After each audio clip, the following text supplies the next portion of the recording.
All right, everything should have synced by now. Welcome to our office hours for July. Today's session will be a bit more heavy than a usual session, and I'll get into that momentarily. I hope you enjoy it. The topic is being ready for machine learning, going from a mess to something you can use to train models. Specifically using the concept of the Lakehouse paradigm. All right, a little bit about myself to help introduce what we're doing here today. Our company, Accendero Software, has been working with scientific enterprise over the last 11 years, building applications, everything from very simple applications to incredibly complicated applications that push forward science and that transform the ability of those companies to understand their data and to understand their science. Myself, I have a PhD in pharmaceutical science and pharmacogenomics from the University of California, San Francisco, and I have been working in the field of data science, machine learning, computational biology, artificial intelligence, all of this for 20 years. Both my undergraduate and graduate work focused on machine learning, artificial intelligence, data, all of that. So let's talk through what we are going to do today. And because again, this is going to be a little bit of a different kind of session, and I'll get into that more in a moment. We're going to talk about how office hours works. If you've been here before, probably heard the spiel before, nothing new. And then instead of hopping in and working together, it's going to be more of a think about a concept together. The reason is that the concept that we're going to be working on isn't trivial enough to just dive straight into. We need to do some pre-think. And so for that reason, this office hours, instead of working through a problem all the way from start to end, it's introducing the problem, all of the tools required, and then setting you free to tinker and to test and to try the methods. And then next month or the month after, depending on when we schedule our next office hours, to come back and collect what went wrong. Were people able to make progress in that way? Just because of the complexity of what we're trying to do. And there's no way around this, right? Getting data ready for modeling is not an easy topic. So before we head into the meat and the complexity, let's take care of a few items of business. If you've been here before, you know that the stream is on a 30-second to 1 minute delay. So if you're having questions, trouble, all of those sorts of things while we move through this, put them straight into the chat feature on LinkedIn that has been called out by the moderator, and I will get to those as soon as the moderator passes them to me. And please, in this session, just ask questions as you have them, and we'll work those together. Smaller questions we'll take, and again, because this is a tricky topic, you might ask things that are just too big, too heavy, too hard to deal with today. For that, we will, it says next month. That's aspirational. We'll see where our next office hours is. And it will depend on also when we schedule our next webinar. It might either be August or September, depending.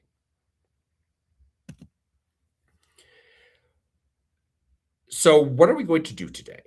we are going to build a mini lakehouse. What is a lakehouse, you ask? A lakehouse is a state-of-the-art data paradigm that is ready for machine learning. And it has many elements to it, and we're going to go through them today. And as part of like what we're going to look at and what we're going to explore, we're going to build a mini lakehouse that can fit on your laptop. For obvious reasons, modern enterprise, when they build things like lakehouses, they do it in the cloud using modern cloud systems. It can be terabytes of data more. And those sorts of systems we're not building today. We're diving into the fundamentals so that you understand what it looks like, so that you can begin to tinker with what this looks like, so that when you need to build something that takes terabytes, you can do it.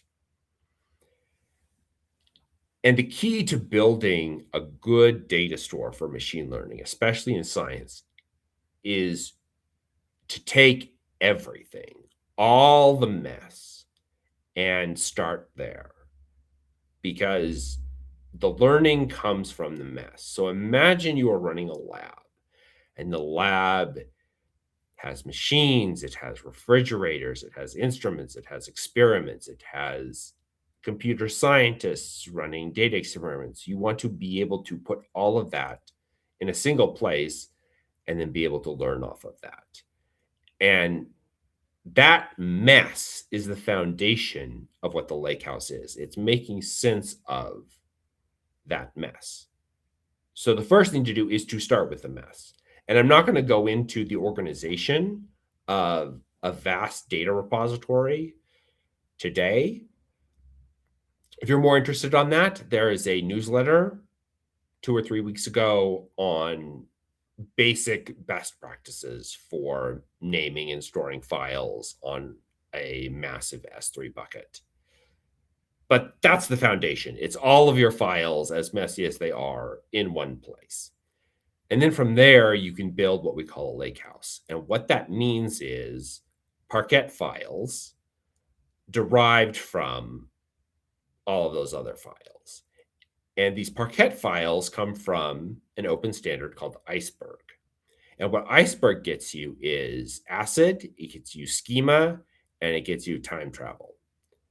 So that when you're moving from messy files into something where you're trying to put it all together, where you're, this is called also ETL, right? When you're trying to get it ready for work, you can control it, you can think about it, you can manage it. And instead of the mess getting worse as you try to make sense of it, which can happen and often happens, it gets better. So we're going to build one of these. I call it a mini lakehouse. And what does that look like?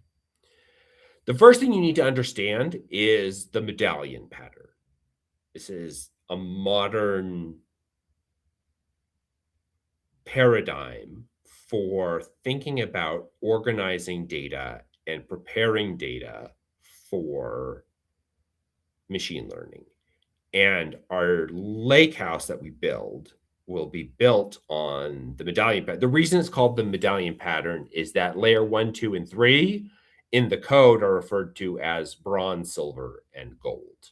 Bronze being the mess loosely fixed, basically the mess translated into Parquet files. Silver is we're trying to fix it. We're typing it, we're deduping it, we're trying to deal with some of the basic defects. And then gold is this data is been restructured and is completely ready now for us to ask questions about it.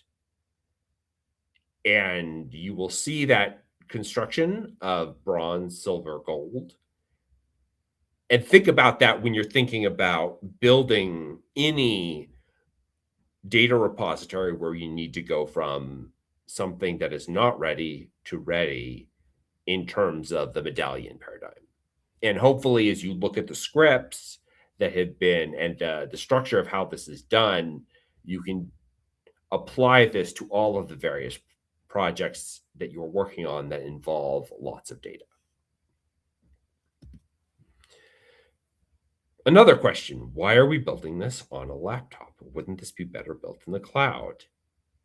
Yes, but it's even more complicated to build it in the cloud and more complicated to set up all of the various permissions and security and everything else. If it's on your laptop, it's a great way to begin thinking and testing and breaking without that additional complexity. And what's great about what we're setting up today is that 90% of it transfers over completely. That you don't have to change. You can run it on your laptop. If it works, all of that will work, and all of that 90% is good to go.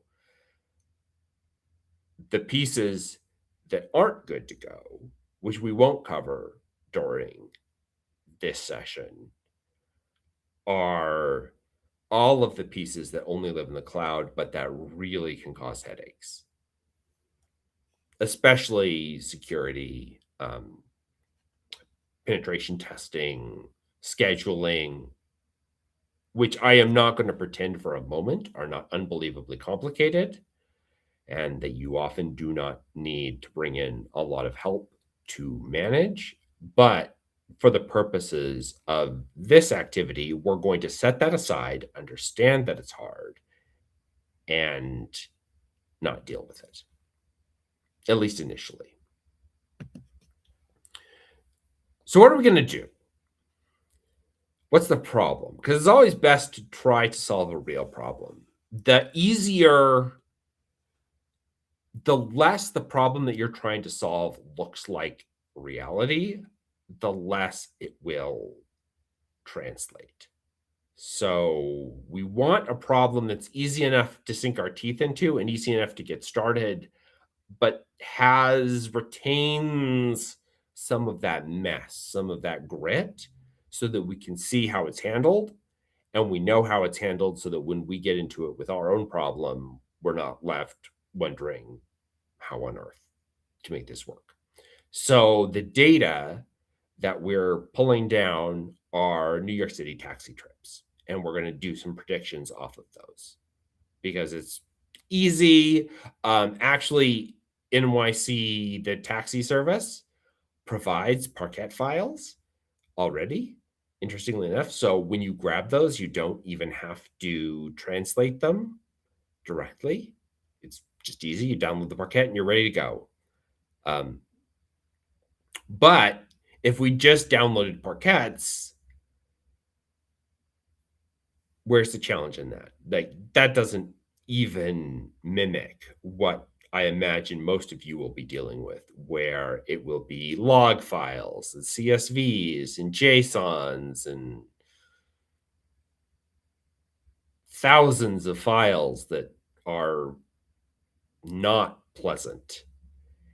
So for this example, we have one, right? So you can see what happens when you're going to try to pull in something that's unpleasant. And in that case, it's the weather data. We're going to pull in, like, what was the weather like in New York City for all of these days to help us with our predictions, and then see how that will integrate into this larger system. Okay, now is where it gets complicated. What are we building? This is what a mini lakehouse looks like. And I want to call out a couple of pieces, and I want to call out a couple of things, because this is what you'll be looking at when you're trying to build something like this. You need a data store. On our laptop, we're using SeaweedFS. It's simulating S3 on your laptop. The reason is that I'm assuming none of us are, if we build one of these things, are going to build it actually on a laptop. We're going to be building it on AWS or in the cloud. So using Seaweed already sets you up to understand it, to make it real, right? We're configuring something that already acts like how it's going to be. And then on top of that, we need Iceberg, what's called the catalog, which is what's there, and that's Nessie. The query engine, which is Trino, DBT, which is a tool to do ETL, to think about how do you structure all of this data, both the connector into Trino as well as a testing framework.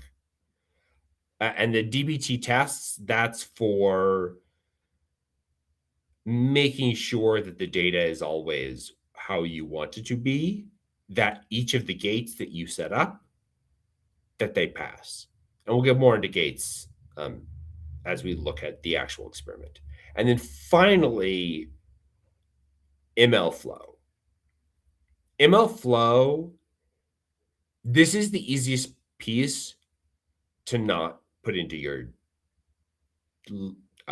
data, your Lakehouse. The reason being that it isn't required to build your medallion structure, and it isn't required to actually perform machine learning. What MLflow is it tracks exactly what you're doing in terms of your machine learning experiments. Think of it like a superpowered or forced lab notebook for the computational scientist who's working on this data. The reason I don't consider it fully optional is if you are going through all of the hassle and pain of setting up something this complicated and something this serious to do real work, you should do it the right way. And the right way means you document what you do, you track what you do, you understand what you're doing. And that means a system like MLflow. So while it's not required, at the point where you're training data, where you're training models and you're asking how they work, and you're asking, where are we going with this data? It makes no sense not to have a system like that included. I'll also point you right now, before we move on, to a larger explanation of more tools that you can layer on top of this in our newsletter that make this even more robust and more capable. For the purposes of this tutorial and this thought exercise, we're not going to be using those. That's not that they aren't important, and they should be evaluated as part of a modern machine learning project, but we're just getting started today, right? This is already, as you can see from just looking at this slide, this is already a lot. So best not to bite off more than you can chew. And your first question is going to be, great, we're going to set this mess up on my laptop. How does that help me do anything, right? Like I need this on AWS. So the next column is what this looks like on AWS. And the good answer is it's essentially the same thing, right? With different names. And everything ports one for one, but with more security, more robustness, more cruft.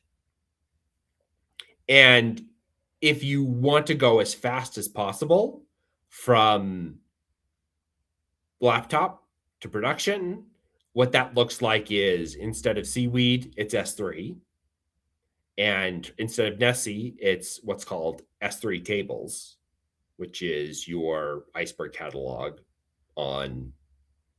is a service for that on AWS. And Trino is E3, is Athena, sorry. Athena is built on Trino, so there literally isn't a difference between using, well, there's a difference of production versus test environment, but it's the same fundamental technology on your laptop as is running in the cloud. So that's the benefit of, even though this looks heavy and looks a bit gnarly, you are building a mini Amazon AWS system for a lakehouse on your laptop that allows you to get it all working, get yourself happy with it, and then migrate the technology directly into the cloud. All right, so I said a lot of words, and I introduced a very complicated topic. Now it's time to have the rubber meet the road. So what I'm going to do is I'm going to switch over first to my GitHub, and I will share this. Give me one moment and we'll take a look at that. And then we'll come back to talk about one or two more things and then set everyone free to play around. All right, so let me change what I'm sharing. Share my GitHub. All right, so you should see my GitHub come up. All right, this is a public repository under the Accendero. So if you just go to github.com/Accendero, I can even show that to you. We have a variety of repositories, and one of our public repositories is our office hours repository.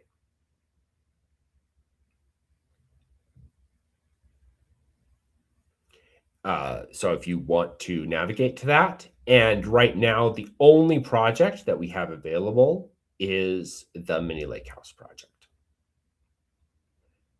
And you'll notice it's heavy, but it's a whole variety of tools, right? The great thing about this is if you clone this repo, you will be able to build this lakehouse. And why we're not doing this live is the prerequisites are not light. They will run on any laptop. I am running this, and you will see that I'm running this in just a moment on a Windows laptop. So it can be done, but it does take a little bit of work. You'll need Docker. The big two things that you need to install beforehand are Docker and the AWS CLI tool, for reasons that if you see in the troubleshooting, if you don't install the standalone tool itself, if you just pip install it, you run into some trouble. So long as you have Docker and AWS CLI installed, you can be off to the races almost immediately. You can download, set up your env and in your environment and begin. So the way that this works is once you have it set up, it's as easy as make the various steps. And we're going to go through these together in just a moment. And what I'd recommend actually looking through this full repo. I'm going to point out one thing really fast before we even move back, because think of this not as a perfect example, but as a learning opportunity. And it goes through all of the various pieces, why it was all built, what all the various commands do, what you can expect to see. Most importantly, there's troubleshooting, right? This system is not trivial, and therefore you can run into a lot of problems. I would recommend that when you try to work on it, it's good to have Claude Code also looking at it with you to see if something doesn't work, because there can be quite a few. This should have handled, I went through quite a bit of troubleshooting before this office hours. It should have handled most of the issues. I do not promise on your system, on your laptop, it will be without trouble. I will point you to Claude to do some of that debugging if you run into problems and issues that are not within the troubleshooting document. Hopefully, they're sufficient within the troubleshooting document to get you all the way through. That is a hope. It is not a promise. So I'd encourage you to download the repo and start to explore as well as build. And one thing that I really want to point out to right now, before we even move further, is what does it look like? Because I said we're going to take messy data and turn it into Parquet files. What does it look like to take messy data and turn it into something more structured? This has a really good example of that within the load weather. There are a couple of these where that is actually done. You see the process of taking a CSV and the best practices to take that CSV and turn it into a Parquet. One of the nice things about seeing and working on this was, for example, when working through best practices to create a bronze data set, don't worry about making it correct. Get it loaded. For example, you will see that to get it into bronze, they didn't try to type the data. They didn't try to deal with it. They just said, get it in, right? Get as messy as it was going to be, get it in. And that's a good take-home message from this exercise. Is the purpose of having the medallion structure is don't solve a problem before you need to. And don't worry about if the data is an unorganized mess in bronze, because that's what it's there for. Get the Parquet files built. Worry about if it makes sense later.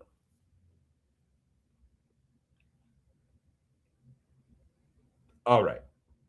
So that's one thing that I wanted to point out, and it's worth actually going through all of the various scripts and understanding what's being done and why.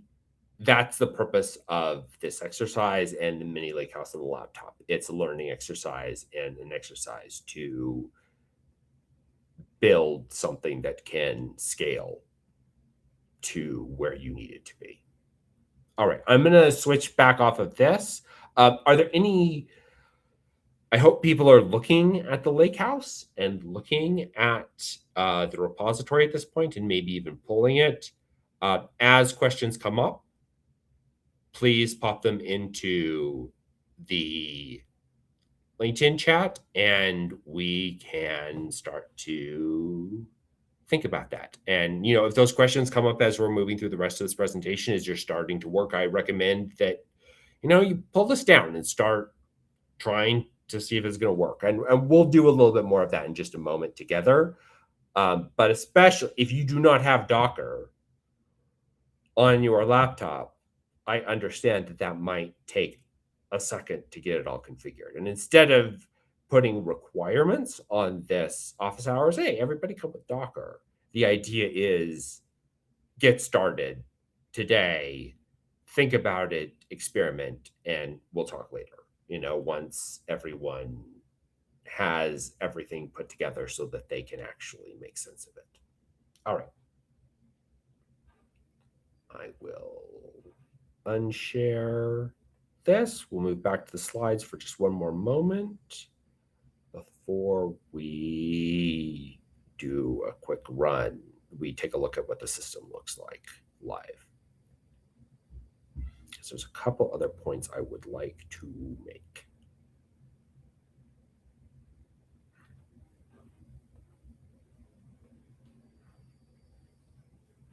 All right, you should see back on the slides and where we're discussing the GitHub. Now what we're going to model, because that matters. What is the whole purpose of this? This is not the world's best and most interesting model. I'm sorry. Let's start easy, and then we can get complicated later. What we're trying to model is, can we predict the duration of a trip based on the data, right? If we didn't know how long it took, if we had everything else in this data set, but how long it took, could we predict it? And the answer is yes, you can.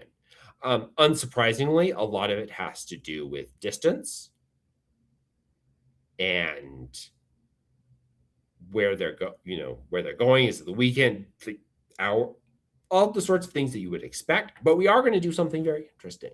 So I hope this experiment doesn't just end off on something where the result is trivial. And to do this, we're using histogram gradient boosting regressor. And I'm not going to go through the theory of this specific machine learning technique. That's for another day. But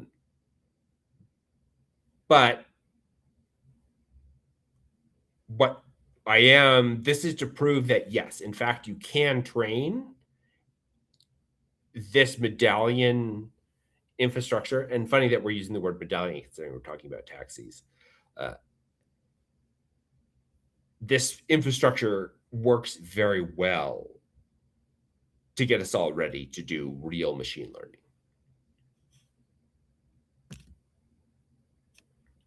How much does it cost?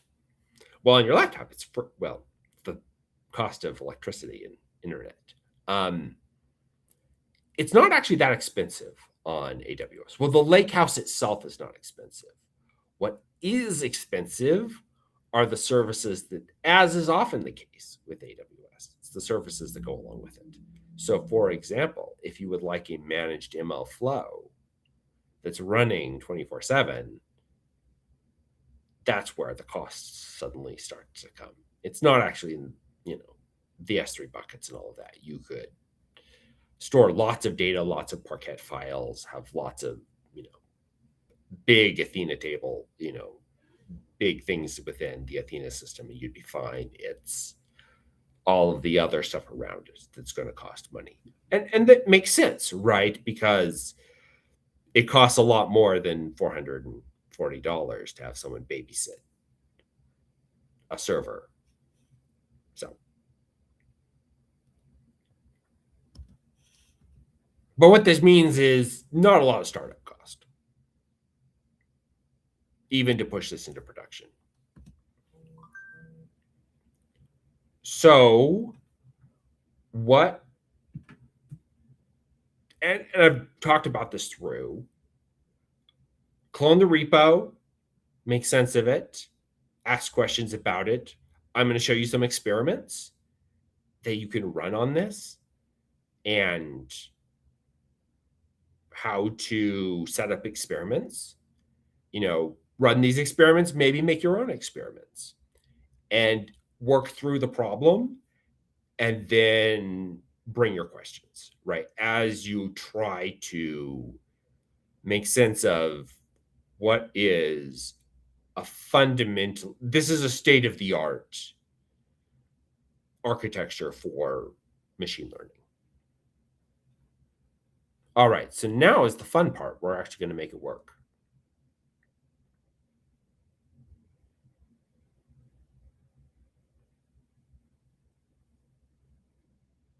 So I am going to switch and we're going to try this live. And by trying it live, this is a complicated system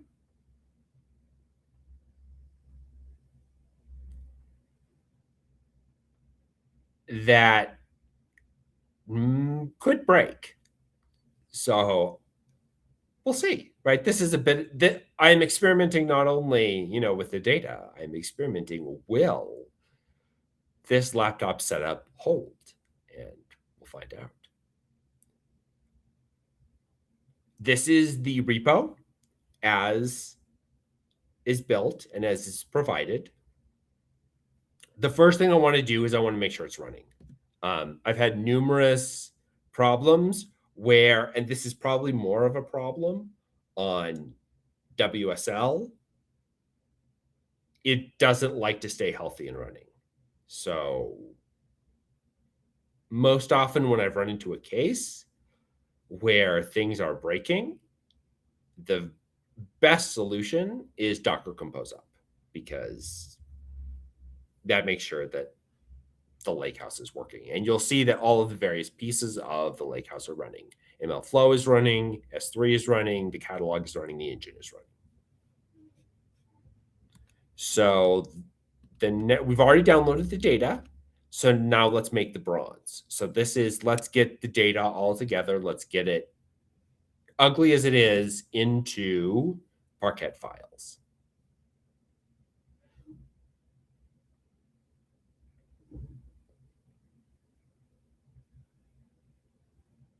And you can see from this that none of them failed, quote unquote, initial. Like, this is very base QC, and that how much we've staged, right, of all of these various data sources.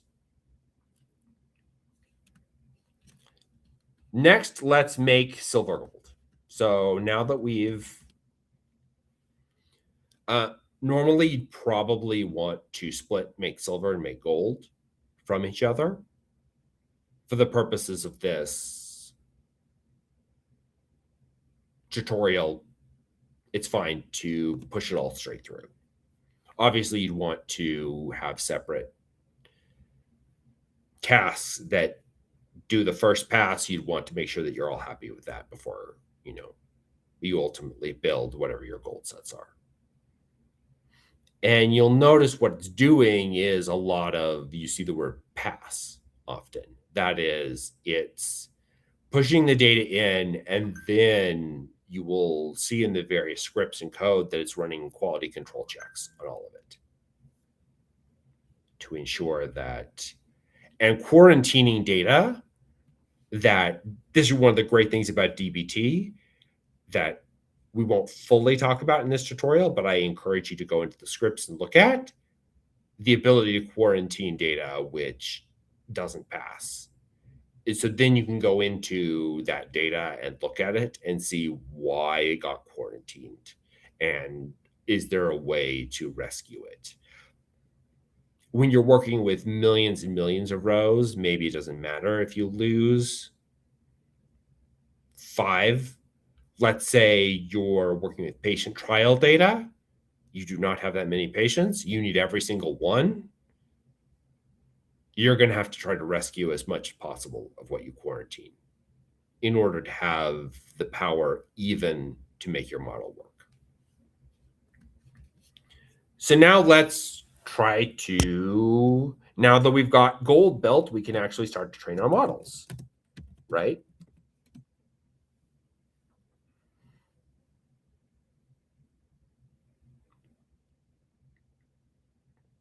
The whole purpose of all of this to begin with was we want to actually build machine learning models.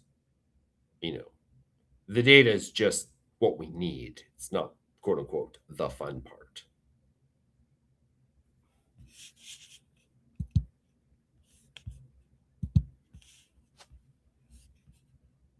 Ooh, pull this back.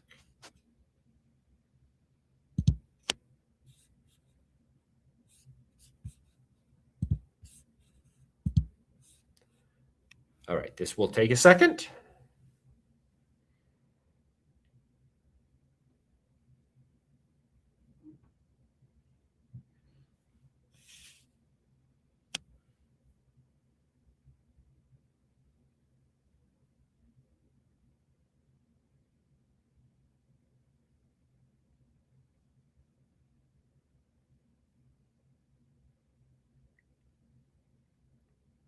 Okay. And based on our test, our training and the test set, we're able to get an R squared of 0.81, right, with the various. So decent, right? We did as well as you'll see that there's an MLflow, right, UI, which I won't bring up here, but the purpose, again, of using MLflow is that it tracks and helps you organize and keep a handle on all of your various experiments and not lose anything that you need. All right, so now that we can train, let's have some fun. The first is this experiment to make break. So let's see what happens if we break the data. We're able to effectively break and the system is able to still continue and everything is still fine, right? We can corrupt data and everything is fine.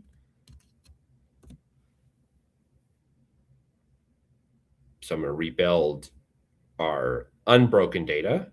And by fine, I mean that the system understands and recognizes that data is broken and will correctly respond to that instead of crashing unhelpfully.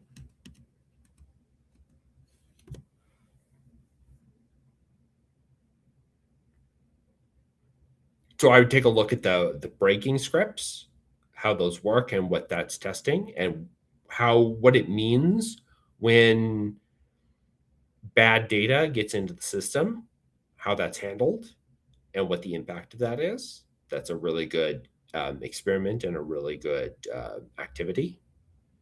And the other part is now let's do something really interesting, which I said we're going to run a little bit of an experiment. And the experiment is, what if we add weather data, right? Right now, we're just predicting how long a trip takes based on things like how many passengers.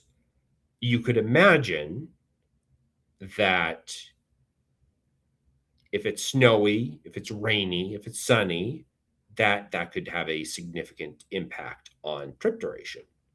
And maybe if we're trying to build a model, we want to find out if we add this, are we going to significantly improve our model?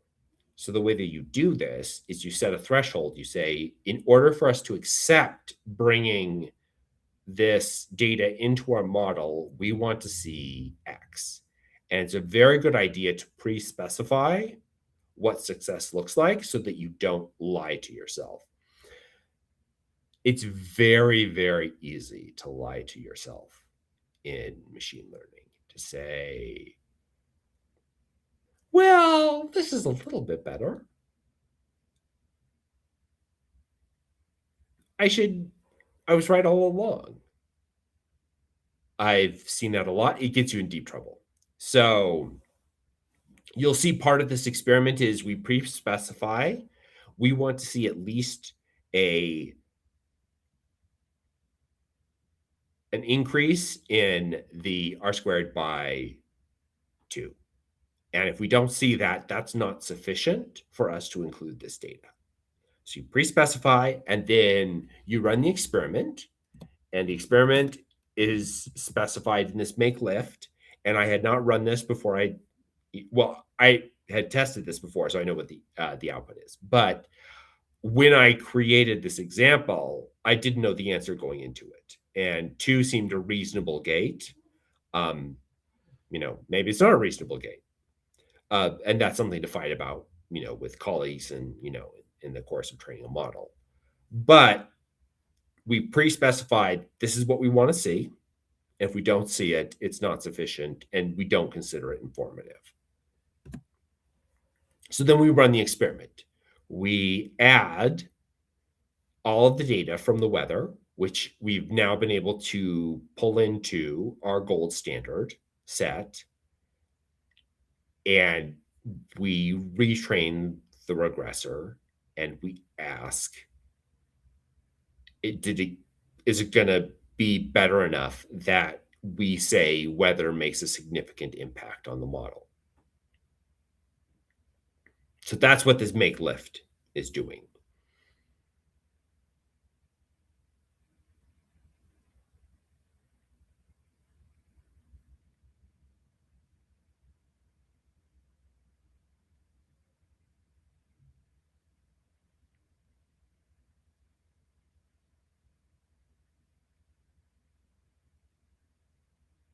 And you can tell I'm running this in real time because it takes a second for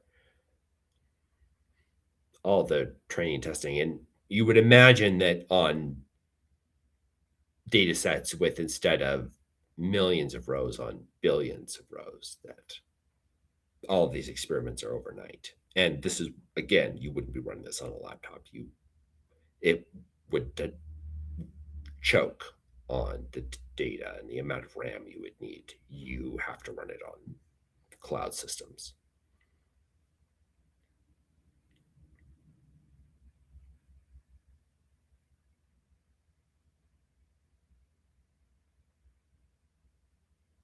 And we get an answer. And the answer is cut. That data, and this is interesting, right? Because you wouldn't necessarily think this going into the experiment. Weather is not that informative for how long a trip takes. It only adds a very slight amount of information, far less than you would expect, to the overall prediction. And so it's not informative enough, especially, on these larger models where adding data can actually, you can end up overtraining and harming yourself. In this case, we should just keep the model as is. We shouldn't add this additional information source, even if we think, well, it makes sense, right? Because fundamentally, the data doesn't bear it out, right? Running it doesn't actually turn out to be informative.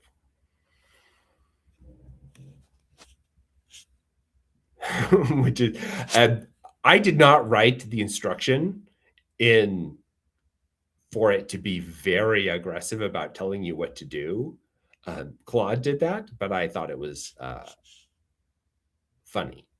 And so I left it in, right? That whatever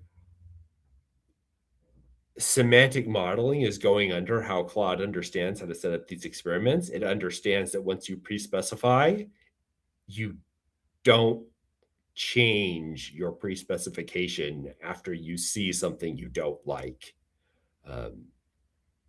And it very aggressively, even to the point of putting it into the code, says, don't move the threshold.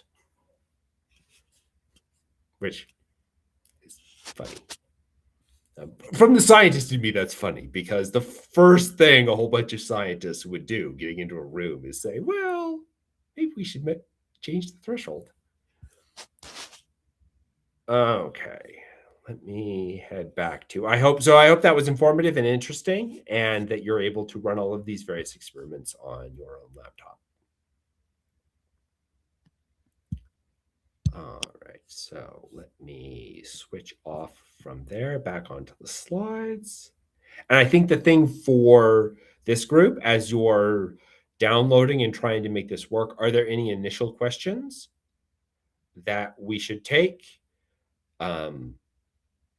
before we wrap for today and come back to this problem later? And I don't see that there are any questions. And that's not unexpected given the complexity of the matter. Please reach out as you're testing and trying things and run into trouble. All right, we will wrap it for today if there are no questions. Thank you everyone for attending, and it was great to work through this problem with you.